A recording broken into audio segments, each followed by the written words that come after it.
सर्व रसिक प्रेक्षकांना मानाचा मुजरा. आता रोखून ठेवा तुमच्या नजरा. मी स्निग्धा स्टुडिओची स्निग्धा आणि माझ्यासोबत सारे हरहुन्नरी कलाकार. एका सिंहाची कहाणी करतोय तुमच्या समोर साकार.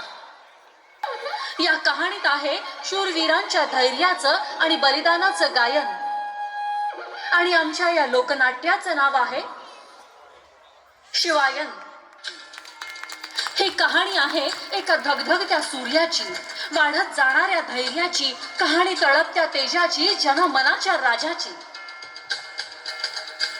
कहाणीच्या पहिल्या अध्यायात तुम्ही पाहिला शिवबाचा जन्म, जिजामातेकडून संस्कारांची आणि दादोजी कोंडदेवांकडून मिळालेली शस्त्रास्त्रांची शिकवण, रोहिडेश्वराच्या साक्षीनं घेतलेली हिंदवी स्वराज्याची शपथ आणि परिणामाला न घाबरता आदिलशाहीशी दिलेली लढत.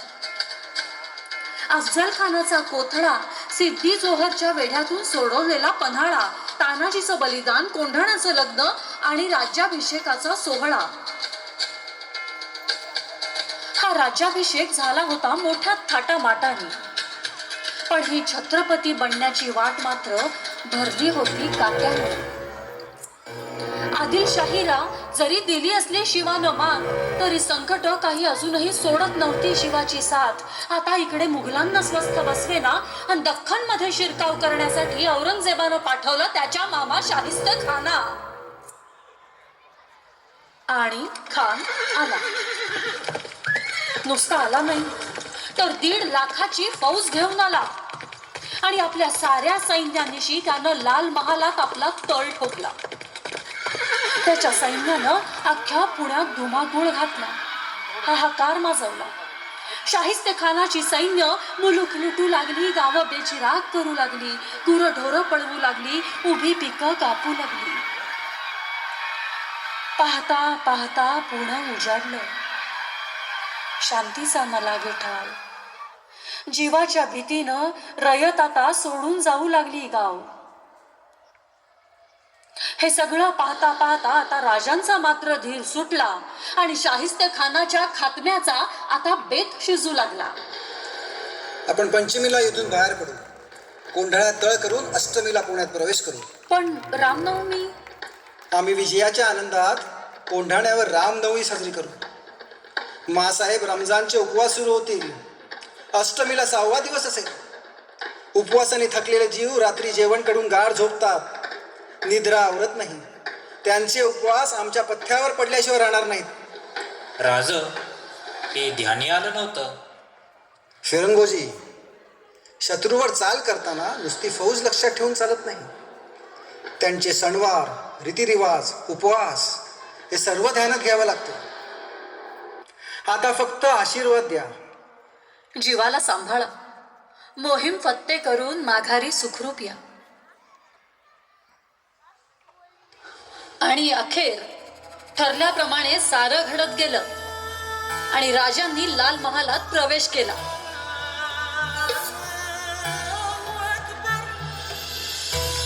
रत्नाचे हंडे शिजायला लागले होते.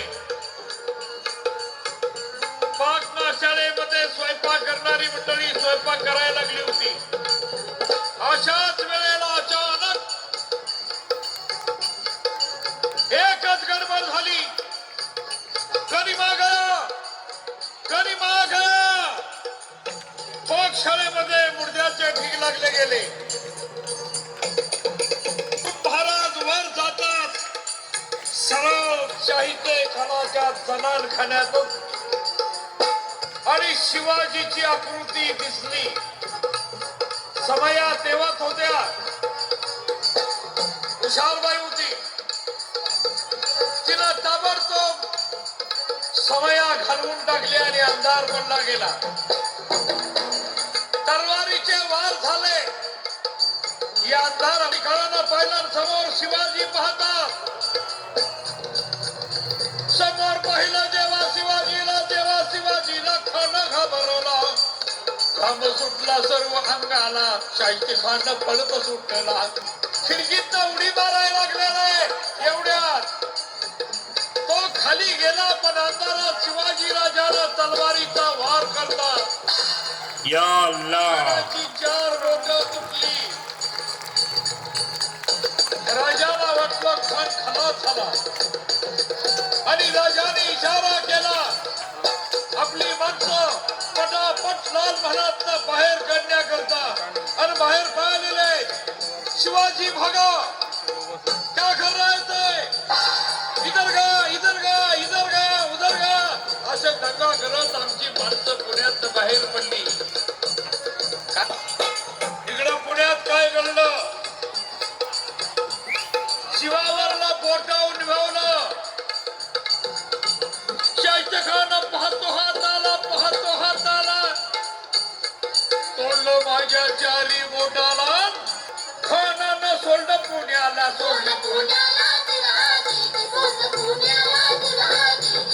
शाहिस्ता खान तुटलेली बोटं घेऊन गेला खरा, पण अख्खा पुणेही उजाड करून गेला होता. साऱ्या प्रजेला बेघरदार करून गेला होता. आता मात्र या साऱ्या लोकांना दिलासा देऊन एकत्र आणायचं होतं प्रेमानं. सोबत आरमाराचं आणि जंजिऱ्याचं कामही सुरू होतं जोमानं. राजकोष कोरडा पडला असता या वाढत्या खर्चाच्या ताणानं, आणि म्हणून पैशाची सोय कशी करावी याचा विचार केला राजानं. पैसा लागणार हे खरं, पण इतका पैसा आणणार कुठून? ती विहीर आम्ही शोधली आहे. अगणित संपत्तीने काठोकाठ भरलेली आहे. तोच गाळ उपसण्यासाठी आम्ही जात आहोत. म्हणजे मासाहेब, आम्ही सुरतेवर स्वारी करणार. सुरत? हो, सुरत म्हणजे मोगलांची दुभती गाय. लक्षावधी रुपये नुसते कर रूपाने मोगलांना मिळतात. तीच सुरत लुटून आम्ही आमची नुकसान भरपाई करायचं ठरवलं आहे. गेले 4 महिने आमचे शेकडो नजरबाज इथून सुरतेपर्यंत पसरलेले आहेत. आता फक्त आशीर्वाद द्या. जीवाला सांभाळा. मोहीम फत्ते करून माघारी सुखरूप या. भल्या पहाटे दुमदुमला कुचाचा नगारा. आवाज झाले शिंगांचे आणि वाजल्या तुताऱ्या. 8,000ची फौज घेऊन राजांनी गाठलं त्र्यंबकेश्वर. दिवसा विश्रांती, रात्री प्रवास, या कानाची न त्या कानाला खबर. सुरतेचा टुंडा किल्ला होता तापीच्या दक्षिण तीरावर. किल्ल्याची तटबंदी भक्कम, पण मोकळ्या मैदानात शहर. शहराला ना तटबंदी ना खंदक नावाच्या 4 वेशी. रान मोकळं पाहून पाय पसरलेले टोपीवाले परदेशी. पाठीशी समुद्र, शेकडो मैलाचा. शहरात श्रीमंत मोगली व्यापारी. इंग्रज, डच, पोर्तुगीज, तुर्कांच्या होत्या भरपूर वखारी. मोगली सरदार इनायत खान शहरावर गाजवीत होता सत्ता, पण घाबरून गेला जेव्हा त्याला लागला शिवाजीचा पत्ता. शिवाजी आला म्हणता त्याचं काळी धडधड करायला लागलं.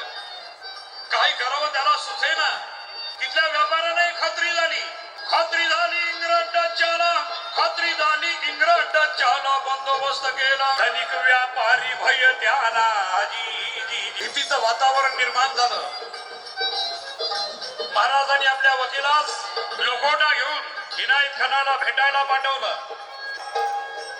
महाराजांचा वकील बघा गेला. लखोटा दिला या खानाला. खंडणी मिळवून द्यावी आम्हास. सांगा निरोप सर्व व्यापाऱ्यास. मानकरी अधिकारी सर्वास. मारी खंडणी जाळू शहरास. जी जी जी नाही खंडणी.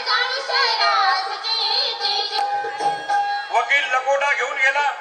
या लखोट्याचं उत्तर तरी मिळालं नाहीच. पण इनायत खानाने उलट महाराजांची टिंगल केली, विठंबना केली. महाराजांचा क्रोधाग्नी भडकला. आपणाला खंडणी देत नाही, घर जाळून टाका. काही व्यापारी इनायत खानाकडे आले. आम्हाला किल्ल्यात जागा द्या.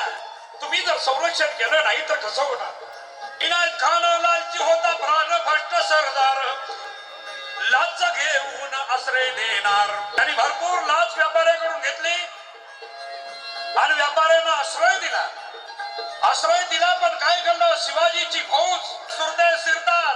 काय इनायत खानाची अवस्था झाली. स्वतःच भिगून झाला बघा गार. जी जी जी स्वतःच भिगून झाला बघा गार.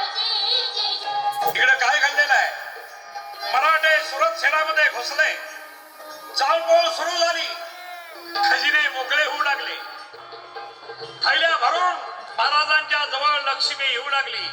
इकडे मात्र सुरत शहर उद्ध्वस्त होत होत. खंडणी येत होती. एक बातमी कळली राजाला महमद खान आला सुरत रक्षणाला. आणि बातमी राजांच्या कानावर पडतात त्याच दिवशी 3 दिवस आपण थांबणारा सिंहून उठून महाराजांनी काय केलंय? महाराजांनी त्याच रात्रीला धन घेऊन मार्ग काढेला.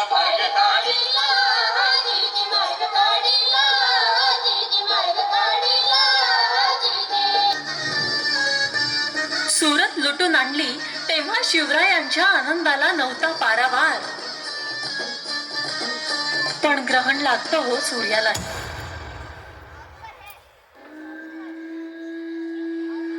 दैवाचे न चुकती वार. पित्याचं छत्र हरवून गेलं. आयुष्यात झाली मोठी क्षती. जिजाबाईंना रोखलं कसं बस, नाहीतर त्याही गेल्या असत्या सती.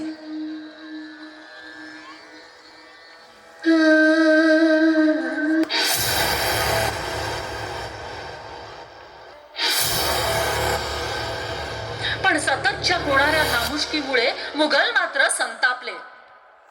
शास्त्रखांची बोटं तुटली. बघता बघता सुरत लुटली. जसवंत सिंगानं मानली हार आणि बिथरला औरंगजेबाचा दरबार.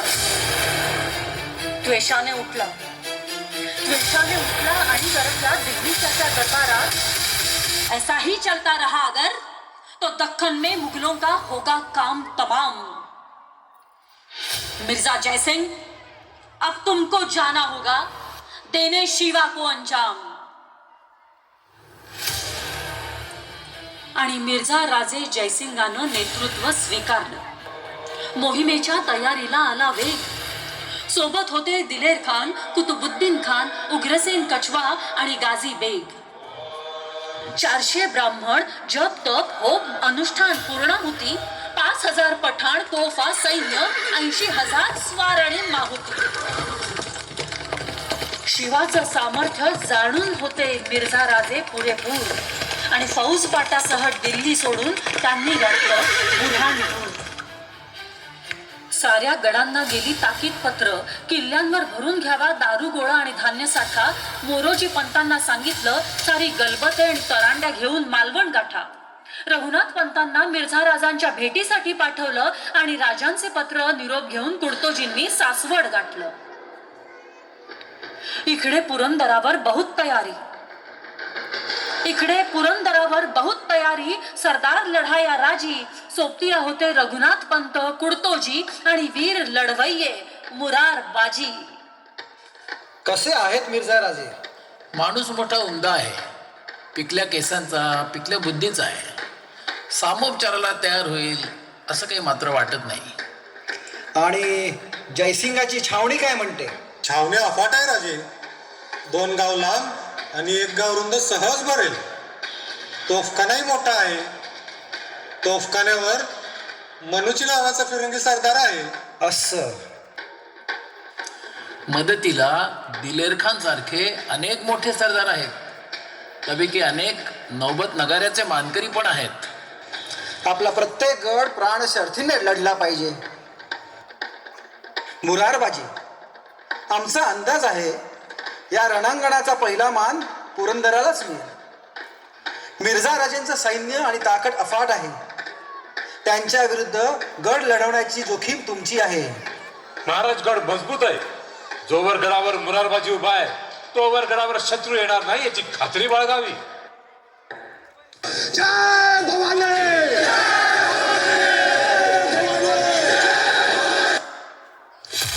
मिर्झा राजा जयसिंग होता राजपूत, मातब्बर, राजकारणी आणि निष्ठेचा कडवा. आणि दिलेर खान होता औरंगजेबाचा माणूस, लढवय्या, पराक्रमी, काळा तेंडवा. मार्ग भिन्न दोघांचे पण लक्ष मात्र समान. मिर्झा राजांच्या विचारात शहाणपण तर दिलेर खानाला बळाचा अभिमान. शिवा की सारी ताकत उसके किलों में है. हमें पहले उसके सारे किले ले लेने चाहिए. दिलेर खान, हम आपके जोश की कदर करते हैं, लेकिन राजनीति सिर्फ जोश से नहीं होश से ली जाती है. तो आपका क्या ख्याल है? बेशक शिवा की ताकत उसके किलों में है, लेकिन उसकी रियासत तो खुले में है। उसके किले छोड़ दो, मुल्क काबीज करो, गांव लूटो, आदमी पकड़ो, उसके मुल्क को वीरान कर दो, किलों का दाना पानी बंद कर दो, और उस किलों के साथ राजा अपने आप हाथ लगेगा। और कितने दिनों तक हम यही करते रहेंगे? दिलेर खान, हमने आपसे ज्यादा मौसम देखे हैं। शिवा का मुल्क कितना होगा? 8-10 दिनों में उजड़ जाएगा।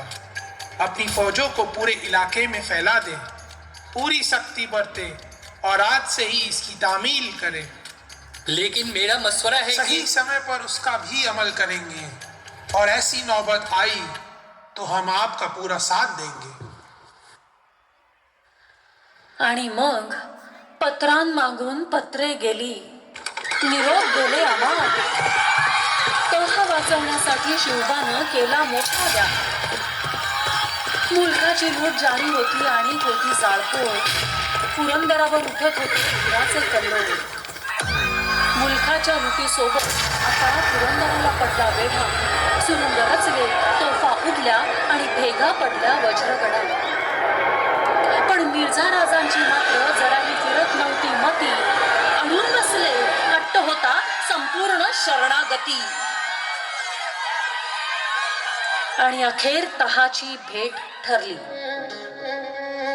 राजे पोचले बिन हत्यार. आनंदलेले मिर्झा राजे स्वागताला तयार.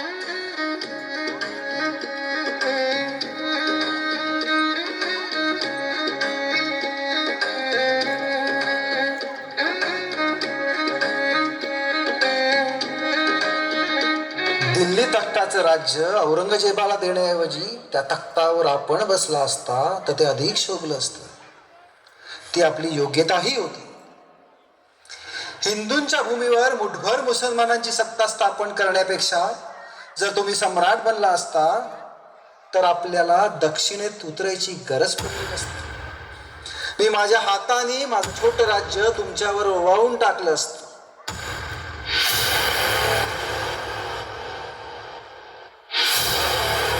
पाबंदी रखो राजे, जमान की पाबंदी रखो. इस मिर्जा राजे पर बादशाह की हुकूमत चले. मिर्जा राजे उसी का बंदा है. दिल्ली तख्त की तौहीन हम बर्दाश्त नहीं करेंगे. राहिलं गुलामगिरीत मनातले भाव मोकळेपणाने बोलता येत नाही हे आम्ही विसरलो.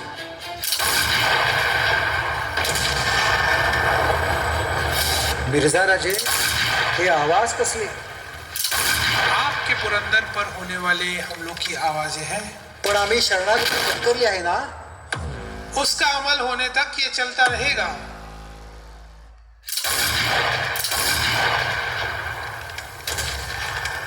क्या सोच रहे हैं राजे? महाराज, आपले मुरारबाजी लढाईत कामी आले.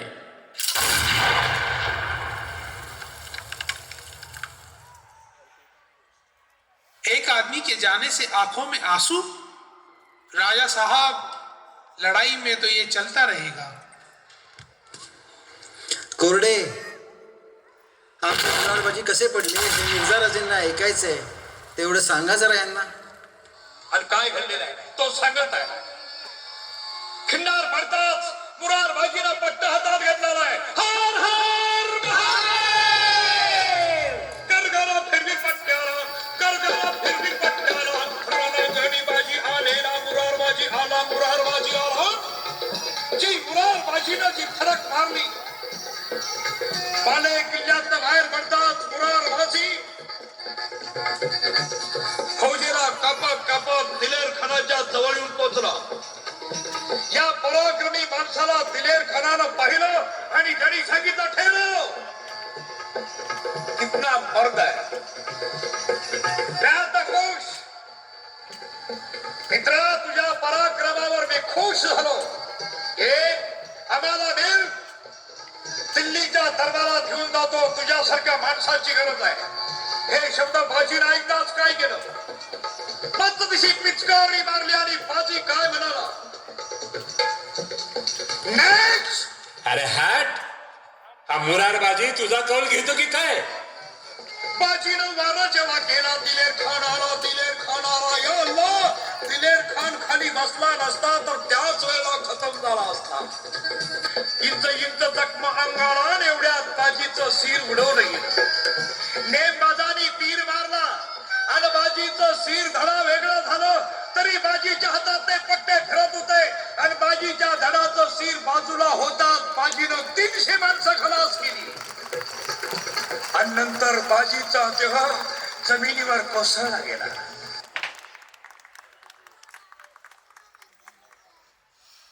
ऐकलत राजा साहब, एक एक आदमी हमारा पृथ्वी तोला मोलाचा होता, एक एक माणूस, आणि म्हणून आमचे डोळे पाणवले. संभालो राजे, खुद को संभालो. जयसिंगाच्या पुढे चालेना शक्ती आणि नाही युक्ती. अफाट ताकद मुघल सैन्याची सोबत जयसिंगाची सक्ती. खरंच म्हटलंय कुणी, शिर सलामत तो पगडी 50. म्हणून काही काळ माघार घेण्यास महाराज बसले तहास. निजामशाहीतले 23 किल्ले जयसिंगानं एका झटक्यात घेतले. पुरंदर, लोहगड, कोंढाणा हेही नाही त्यातून सुटले. 4 लाख हुनांचा मुलूक जयसिंगानं घेतला. मानहानीचा प्रसंग बाका शिवरायांवर बेतला. मन होतं मोडलेलं पण शाबूत होता कणा.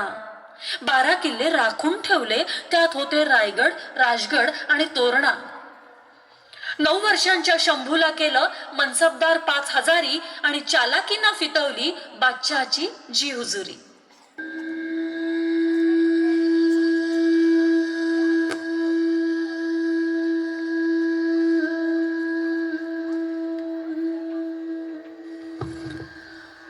राजे परतले गडावर, मनाला शरणागताची खंत. नैराश्य साऱ्या गडावर आणि राजे आपल्या महाली बंद. शिवबा, दार उघड. शिवबा, मी आले, अरे दार उघड.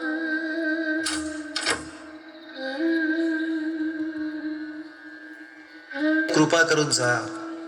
इथे तुमचा शिवबा नाही, इथे राजेही नाहीत.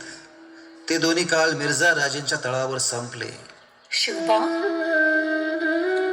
मा साहेब, आमचा भरोसा करू नका. आता आम्हाला मृत्यू जवळ करावासं वाटत आहे. गुराशी फार स्वप्न होती. या भूमीत आमचं राज्य व्हावं ही इच्छा होती.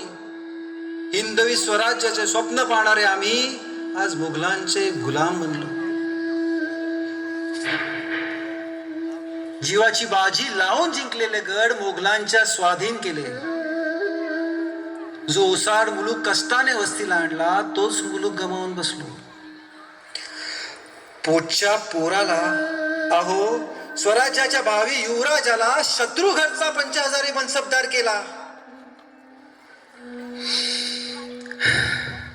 स्वप्न विरून गेली हो, अस्तित्वही उरलं नाही.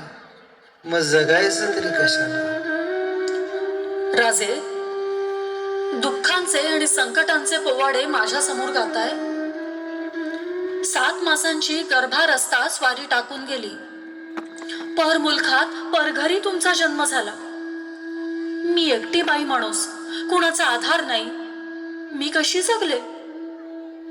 तुम्ही 6 वर्षांचे होतात. पुण्याच्या उजाड वास्तूवर तुमचं बोट धरून मी राहिले. राजे, अहो पांडवांनाही वनवास भोगावा लागला. प्रभू रामचंद्रांनाही तो टळला नाही. जे देवांना टाळता आलं नाही ते दैव तुम्ही कसं टाळणार? कष्टांना आणि संकटांना भिणारी माणसं कधी देवाचं राज्य उभं करू शकत नाहीत. राजे, मासाहेब, गप्प बसा. तुम्हाला मृत्यू जवळ करावासा वाटतो ना? मग ऐका, जगू नये असं वाटत असेल तर हातात असेल ती शिबंदी घ्या आणि सरळ मिर्झा राजांच्या गोटावर चालून जा. त्या रणांगणात तुमची खांडोळी उडली तरी मी ते सहन करेन. पण राजे, या मातीच्या कुशीत एका भ्याड नादान आत्महत्या करणाऱ्या पोराला जन्म दिला, हा ठपका माझ्या नशिबी लावू नका राजे. मी जाते. तुमचं तोंडही पाहणं नको वाटतं मला. राजे, तुम्हाला हवं ते तुम्ही करू शकता.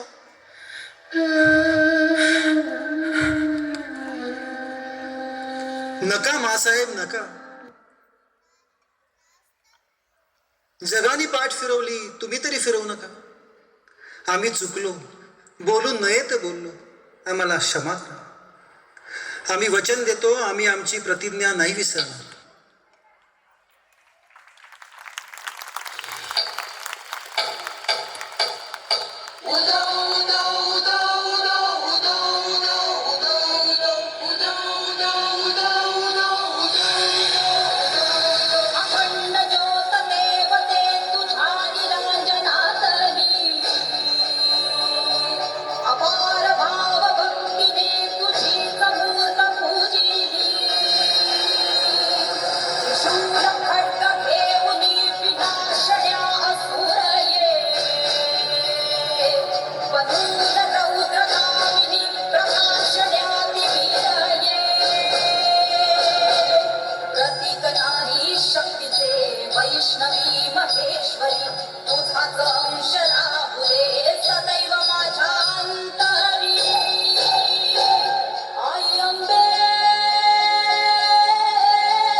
पुरंदरच्या तहानंतर झाल्या भरपूर घडामोडी. घायल सिंह शत्रूकडे छाव्याला ओलीस धाडी. मुघलांविरुद्ध लढणारा शिवबा आता मुघलांसाठी लढला आणि आदिलशाही लुटण्यासाठी मिर्झा जयसिंगासोबत जुळला. तिकडे शहाजहानचा झाला अस्त आणि नव्या पादशहाचा झाला उदय, जो होता 50शीतला औरंगजेब. निष्ठुर, नराधम, निर्दय. जयसिंगानं सुचवलं शिवरायांनी घ्यावी औरंगजेबाची भेट आणि शंभूसह शिवरायांनी गाठावी आता दिल्ली थेट.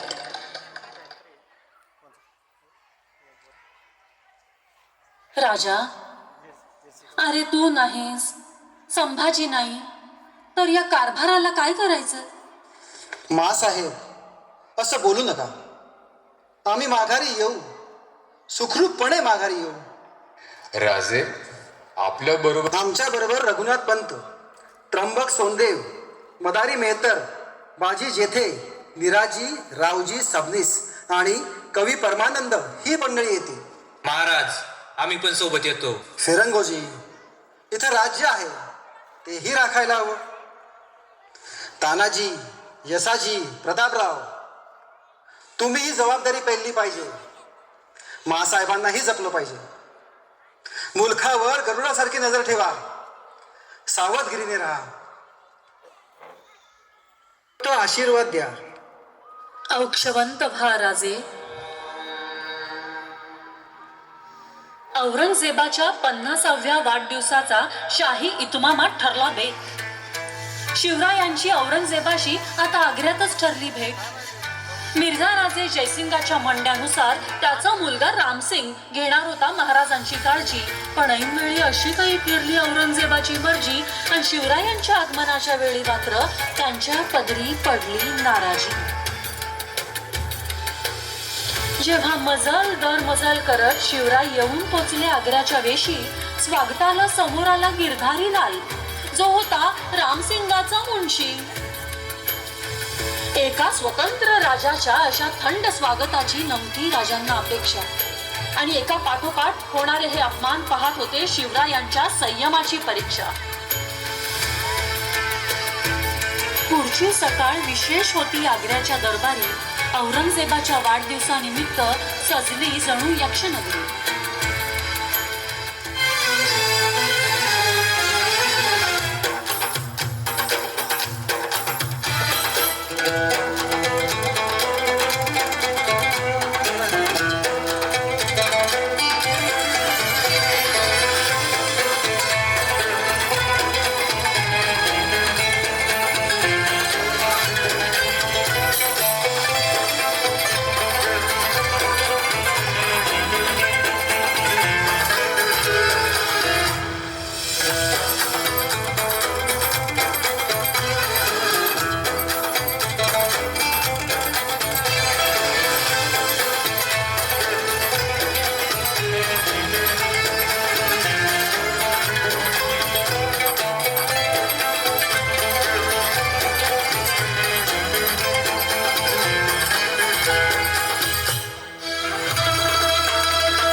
रामसिंग, माझ्या समोर कोण उभा आहे?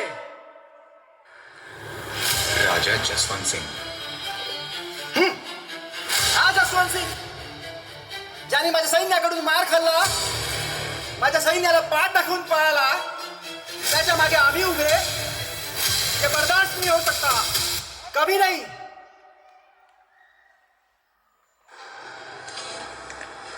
राजा साहब,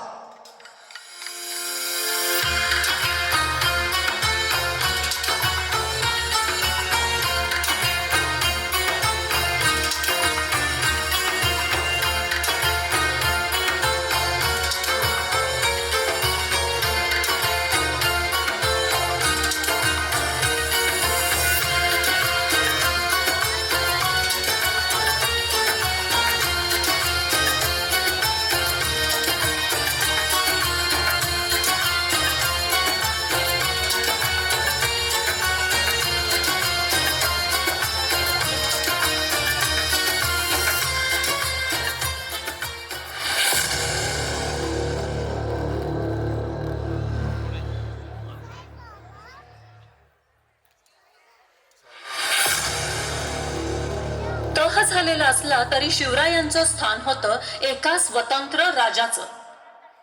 औरंगजेबाच्या दरबारी जे घडलं ते मात्र होतं कारण मोठ्या नाराजीचं.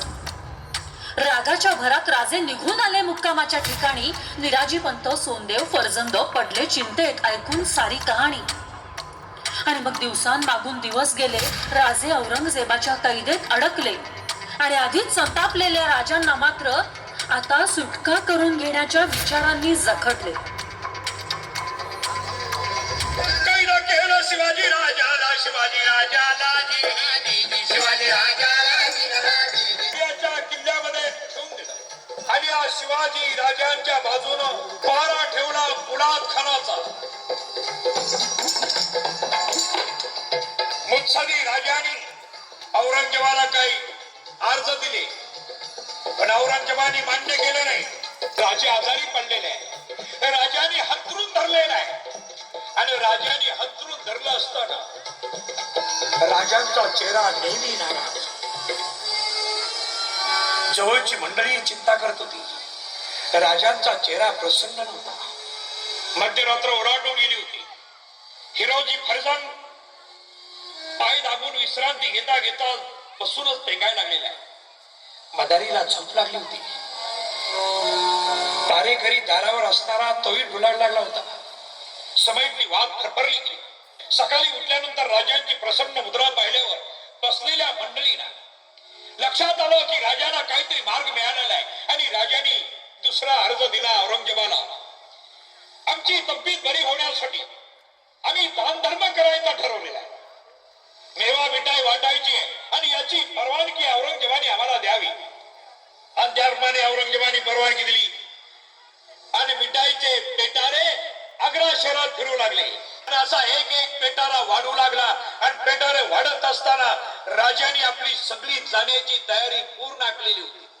रामसिंगाला बोलवून घेतलं होतं. रामसिंगाशी राजाने चर्चा केली होती. रामसिंगाने आपली जामीनकी काढून घेतलेली होती आणि रामसिंगाने सांगितलं होतं, राजे मी तुम्हाला भेटू शकत नाही, तुमचा माझा काही संबंध नाही.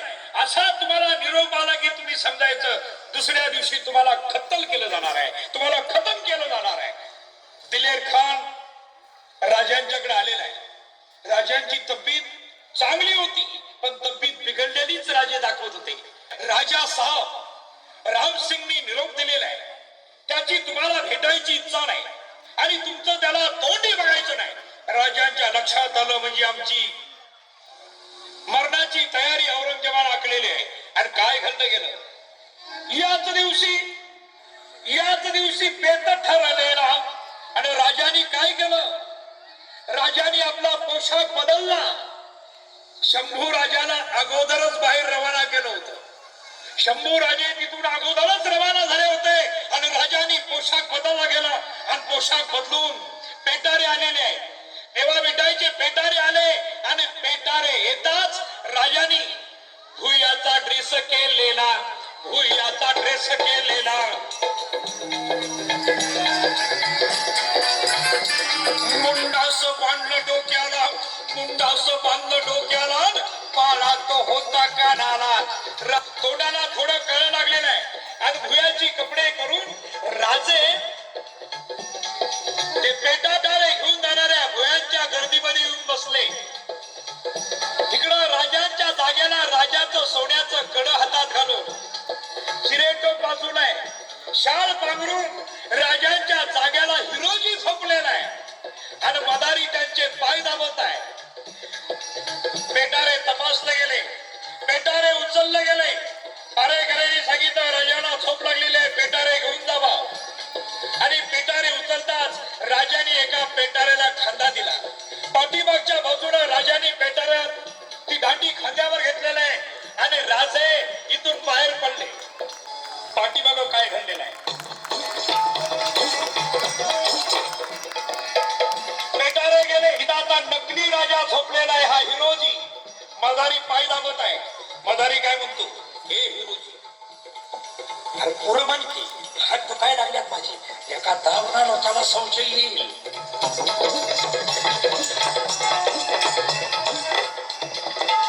पुढं काय घडलं, त्या ठिकाणी लोड आणि त्या लोडावर चादर घातली. हिरोजीने आपले कपडे घातले आणि हिरोजी काय म्हणत आहे पारेकऱ्याला, राजाला झोप लागलेली आहे, मी औषध घेऊन येतो. आणि त्या लोडाचे पाय दाबत मदारी बसलेला आहे. हिरोजी पशार झाला. 1 तास गेला. 1 तासानंतर मदारी उठला आणि तो गेलाय पारेकरला काय म्हणत आहे, राजा साहब सोए है, गड़बड़ मत करना, हिरोजी गया है, अभी तक आया नहीं, मैं जा रहा है उसको लाने के लिए. मदारी पशार झाला. तिथं कुणीच नाही. पशार झाल्यानंतर रात्र होत चाललेली आहे. अंधारी रात्र काळोख पडत चाललं तरी सामसूम केलेली माणसं कुणीच आलेली नाही. शेवटी दिलेर खानाला संशय आला. पोलाद खान पारेकराला म्हणत आहे काय, राजा साहेब सो गए. पुन्हा गेला. 1 तासभर तो पावसाळ्यासारखा फिरू लागला आणि पुन्हा आला. त्याला संशय आला आणि काय म्हणत आहे, राजा साहब, राजा साहब, राजा साहब, क्या हुआ, बात नहीं करते. आणि पोलाद खानना काय केलं, राजा साहेब म्हणून राजांच्या अंगावर अशी चादर उघडतो तर काय दिसलं, लोड आणि तक्य. किधर गया शिवाजी, या अल्लाह या मालिक, अब क्या होगा. शिवाजी भागा, शिवाजी भागा, दौड़ो दौड़ो.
औरंगजेब बिथरला, रागावला, संतापला, चिडला, चौताळला, बेभान झाला.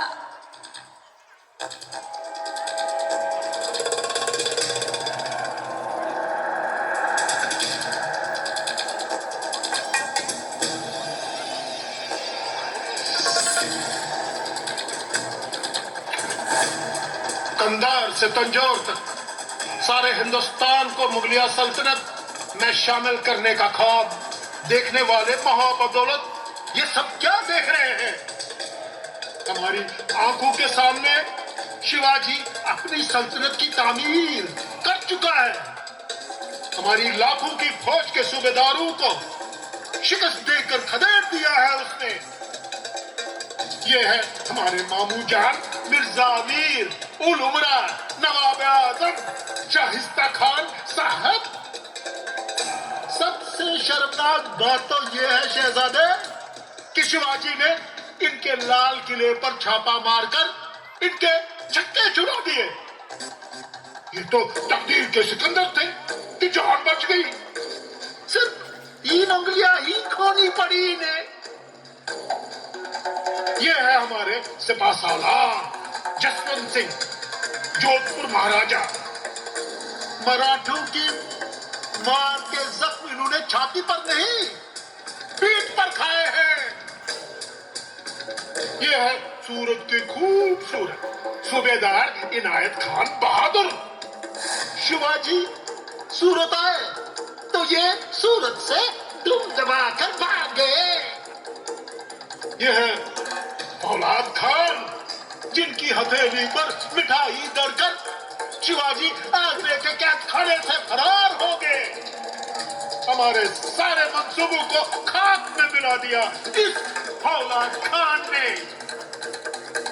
तमाम सारे राजपूत, बुंदेल, पठान, मुगल, तुर्क, ईरानी, बगदादी, हाफी, अरबी, कजाकी, उज़्बेकी और फिरंगी फौज मनसबदार जिन्हें शिवाजी ने शिकस्त दी सबकी सब मिट्टी में मिला दी. क्यों क्यों क्यों शिवाजी को फतह हासिल होती है? हमारी तरह फौज, गोला बारूद, तोपखाना, खजाना, हाथी, घोड़े शिवाजी के पास नहीं है. फिर भी फतह हासिल होती है उसे. क्यों? मालूम है तुम्हें शहजादे, शायद ये तुम कभी नहीं समझ पाओगे. औरत, शराब, नाच गाने, शिकार, मौज मस्ती और इश्क मोहब्बत में गिरफ्तार तुम्हारे जैसे बहादुर शिवाजी को कभी समझ नहीं पाएंगे. इस शिवाजी ने मजबूत किले बनाए, अपनी फौज रसलामी दिखाई, नए जंग माहिरी की तामीर की है उसने. लेकिन उससे भी कहीं ज्यादा न जीतने वाले मजबूत जमीर के लोग तैयार किए हैं उसने. हमने शिवाजी के सरदारों को लाखों की जागीर का लालच दिया, लेकिन उन जानबाज मराठों ने हमारी जागीर पर थूक दिया. आज हम दुनिया की हर चीज खरीद सकते हैं, लेकिन शिवाजी के खुददार खातू ने खुद को बिकने नहीं दिया. वो झुकते नहीं, वो रुकते नहीं, वो थकते नहीं और वो बिकते भी नहीं. शिवाजी बेशक ही चालाक है, दगेबाज है, नामाकूल है, मगरूर है, मक्कार है, लेकिन उसका चाल चलन दूध की तरह साफ है, सूरज की तरह चमकदार है. शहजादे, दुश्मन की भी मजहब, मस्जिद, औरत और फकीरी की इज्जत करता है वो. तभी तो उसकी इज्जत और शोहरत बुलंद मीनार की तरह सर उठाए आसमान को छू रही है. इसमें कोई शक नहीं कि हम खुशनसीब हैं. हमें दुश्मन भी मिला तो शिवा जैसा.